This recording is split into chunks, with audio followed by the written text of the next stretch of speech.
What part of the gameplay have you improved most since the first Evil Within? And is there anything that has been altogether changed? You have much more options this time. You know, we have obviously the sneak elements there. With bigger stages, there's more options to run away, and fighting is always that option. So it really leaves it up to you as the player to how you want to play, and you have to gauge the situation and how you're going to respond to it. But Sebastian actually has a tool now that can kind of help him navigate this world, and that is the communicator device.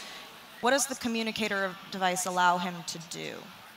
So, like you saw in the trailer, it's a communication device for him to stay in touch with Kidman, who's outside in the real world. But because of how STEM is sort of collapsing and in this state, it can respond to things that have happened within this world. So in the game, we call them sort of resonances or residual memories. So you can see things or chase down things that have happened in the past, and that can lead you to other objectives or to find items, or it could even be something terrible waiting for you. But it's up for you to sort of like take that extra step to follow these sort of leads that are coming through this communicator to explore.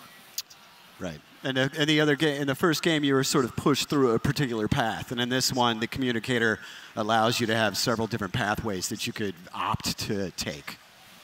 Is there something in here that could also appeal to an action fan, or is it pure horror? So action fans will not be disappointed, but also sort of people who like slower-paced horror will also find a game that they can enjoy. The gameplay is always about sort of overcoming that horror. We rarely put you in a situation where there's nothing that you can do about that. It's always about sort of tackling that with the supplies that you have. But this game definitely expands on the option of that free-form ability to do what you want to do in the situation. And it all depends on, again, how much you explore, how much ammunition you have, how you really think about a situation before you approach it.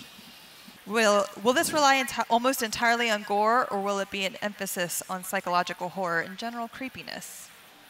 I think this time we really kind of pushed the psychological horror aspect much harder, I think, than the first game. Fans of gore and of the first game, there are scenes where you will not be disappointed, because it is a much more personal story for Sebastian, so there are a lot of things tied to him and the struggles that he's going through. And just the shape of the reality around you, it's much more tied to the sort of psychological feel that I feel this time. Is there still an upgrade system, and how does it work? And then, in addition to that, will we start off with only 5 seconds of sprinting?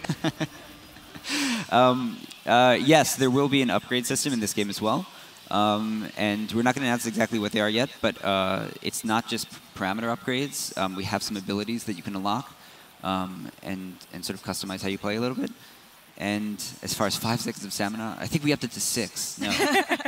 But it's definitely still something you need to be concerned about when you play. But you've got to have that. You have to have that stress, that additional stressor on top of everything else. It's like, I'm running out of breath. What am I doing here? Ultimately, that's what humanizes Sebastian and makes him a cool character that we can play. Yeah, whatever, he's pretty roughed up, though. So. Yeah, I mean.